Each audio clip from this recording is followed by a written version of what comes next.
प्रातः काल कितने लोग उठते ही नहीं है, तो माथा क्या नवाएंगे।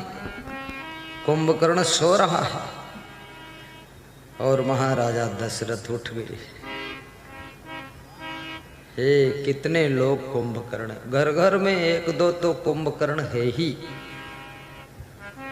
और कुंभकर्ण नहीं, कुंभकर्णिनी भी है, उसकी पत्नी भी ऐसी। घर घर में एक दो लेडीज ऐसी है जो पूरा सत्यानाश मार के रखा है। ऐसे सोती है, कैसे सोती है, ऐसे सोती है जैसे कोई महिषासुर सोया हुआ है। आहा, भयंकर। सोने को ही जिंदगी समझ रखा है। कितना सोओगे, क्यों सोओगे? 7 से 8 घंटे ज्यादा से ज्यादा सोने का अधिकार है। इससे ज्यादा अगर बेड पे पड़े रहते हो तो आप अपनी जिंदगी के साथ अन्याय कर रहे हो और परिवार के साथ, समाज के साथ, देश के साथ अन्याय कर रहे हो। जिस देश में जन्म हुआ है, इस देश का गौरव ऊंचा उठाने की जिम्मेदारी आपकी है। इस घर को आगे बढ़ाने की जिम्मेदारी आपकी है और इस परिवार को उन्नति की ओर ले जाने की जवाबदारी आपकी है। आप 10-10 घंटे सोते रहोगे, ये परिवार कहां जाएगा, देश कहां जाएगा, और ये आपका घर किधर लुढ़क जाएगा। आश्रम की क्या दशा हो। कितने आश्रम में साधु भी बिल्कुल भैंसासुर है। इतना सोता है, कामचोर।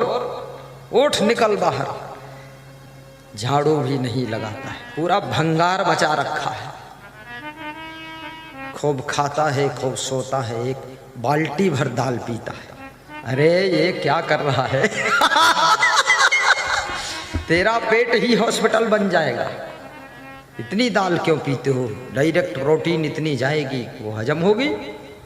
मत खा इतना, थोड़ा लो, बस 2 रोटी 1 कटोरी दाल बहुत है। घबराते क्यों हो? कल फिर मिलेगा। बहुत ज्यादा खाने वाले लोग बुद्धिहीन हो जाते हैं। धनवान की निंदा करने वाले धनहीन हो जाते हैं। गुणवान की निंदा करने वाले गुणहीन हो जाते हैं और महान की निंदा करने वाले कौन हो जाते हैं? शैतान बन जाते हैं। और याद रखना, विद्वान की निंदा करने वाले मूर्ख हो जाते हैं। इसलिए विद्वान की निंदा मत कर। कोई सत्संग के लिए चंदा मांग रहा है, उसकी निंदा मत करो। कितने लोग कहते हैं अरे इनका तो चंदा मांगने का धंधा ही है।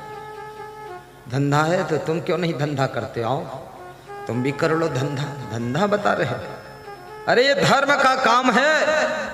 कितनी हिम्मत करके वो व्यक्ति अपनी शर्म को खोकर, अहंकार को छोड़कर द्वार द्वार पर जाकर लोगों से चंदा मांगता है कि हमें सत्संग कराना है।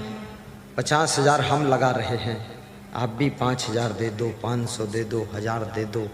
आना भाई साहब हाथ जोड़ रहा, सबके ऐसे हाथ जोड़ रहा जैसे लगता है तुम दामाद हो, ऊपर से निंदा करते हो। बहुत पाप लग जाएगा। अगले जन्म में धनहीन हो जाओगे, भिखमंगे बन जाओगे, कटोरा लेकर बैठोगे कहीं मंदिर के किनारे, कोई भीख नहीं देगा तुमको। धर्म के लिए, भंडारा के लिए, धर्मशाला के लिए, आश्रम बनाने के लिए और सत्संग समागम कराने के लिए बढ़ चढ़ करके चंदा देना चाहिए। कोई 100 रुपये मांगे उसको 200 दे देना चाहिए। दान करने से धन कभी नहीं घटता है। दारू पीने से धन घटता, जुआ खेलने से धन घटता है, गलत कर्म करने से धन घटता है। दान करने से कभी धन नहीं घटता है। मैंने खूब इसका अनुभव किया है। फिजूल खर्ची मत करो, लेकिन दान खूब करो। 6 संतों की टोली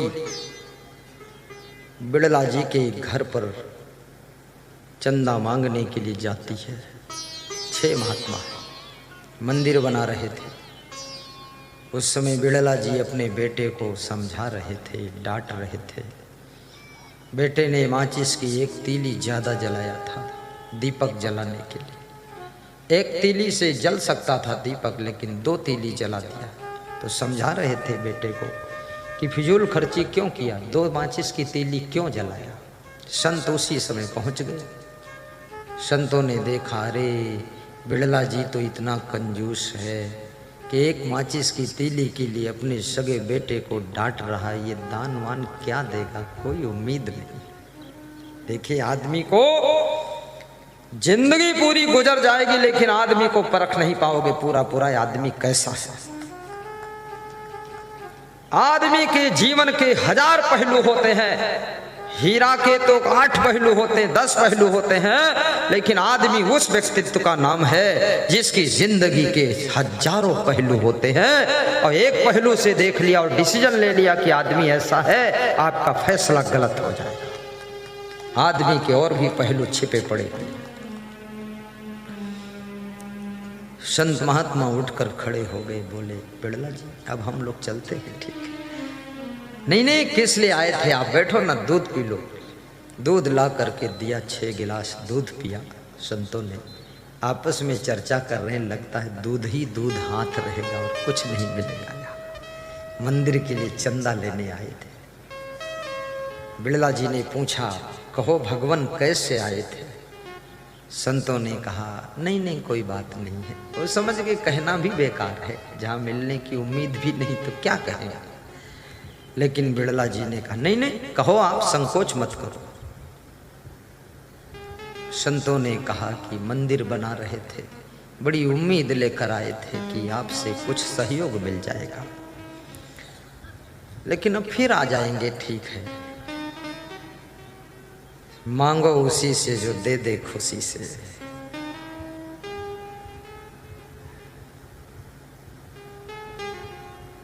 संतों ने जब कहा, बिड़ला जी ने बोले बैठो। आप अंदर गए। पैसा तो नहीं लाए बिड़ला जी, लेकिन एक कागज लेकर आए और संतों के हाथ पर रख दिया और कहा, ये छोटा सा दान स्वीकार करिए, मंदिर बनाना शुरू करिए। वो कागज सिर्फ कागज नहीं था, वो बैंक की चेक थी। संतों ने पढ़ा तो 2 लाख का दान था। 2 लाख। संतों को आश्चर्य हुआ कि एक माचिस की तीली अधिक जलाने के कारण बेटे को समझा रहे थे, डांट रहे थे, और 2 लाख 2 मिनट में चेक काट कर दे दिया। क्या है आदमी की विचारधारा। बिड़ला जी की कहानी है, याद रखना। बिड़ला जी कहते हैं, ये बेटे की अगर आदत बिगड़ गई फिजूल खर्ची करने की, तो आज तो एक माचिस की तीली फिजूल खर्च करेगा, एक दिन ये करोड़ों फिजूल खर्च कर देगा। इसलिए फिजूल खर्ची नहीं करना चाहिए, और जरूरत है दान देने की तो 2 लाख भी दे देना चाहिए। उससे पुण्य होता है, उससे पुण्य होता है। सभी ग्रामवासियों से, क्षेत्रवासियों से, श्री महादेव मुखिया से भी कहूँगा, रंजीत शाह से भी, जितने यहाँ महामहिम लोग सब बैठे हैं, छोटे बड़े, राममूर्ति यादव जी को धन का भी सहयोग देना। ऐसे चुप्पे चुप्पे मत चले जाना। 5,000 10,000 ऐसे दे देना, गुरु की आज्ञा हो चुकी है। तो घर में जाकर सोचना भी मत, ये पुण्य बहुत बड़ा होगा, इससे तुम्हारी उन्नति होगी। आज बिड़ला जी कोई गरीब हो गए 2 लाख देकर। सैकड़ों फैक्ट्रियां जिनके पास चल रही हैं, लाखों कमरे बने हुए, हजारों मंदिर बने हुए, सैकड़ों विद्यालय बने हुए, उस व्यक्ति का नाम बिड़ला जी है। मैं निवेदन करूंगा कि दान करने से कभी धन नहीं घटता है, और चरण छूने से कभी आदमी छोटा नहीं होता है। राम भगवान सबके चरण छूते थे, वे भगवान बन गए, भगवान बन गए। रावण किसी के चरण नहीं छूता था, वो राक्षस बन गया। चरण छूने से अभिमान गिर जाता है, और अभिमान की मृत्यु ही रावण की मृत्यु है। और जिसका अभिमान मर गया, समझ लो उसको शांति रूपी सीता मिल जाती है। अहंकार को मारिए, सेवा रूपी लक्ष्मण को होश में लाइए, सेवा रूपी लक्ष्मण मेघनाद के बाण से मूर्छित हो चुके हैं। मेघनाद अहंकार का प्रतीक है, लक्ष्मण सेवा के प्रतीक है। सेवा जब कमजोर होती है, कब? जब अहंकार का जन्म होता है। इसलिए अहंकार को मार दीजिए, सेवा को बचा लीजिए। और सेवा ही वह सीढ़ी है जिस पर चढ़ करके तुम सुख शांति को पाते हो, तुम्हारा कल्याण होता है।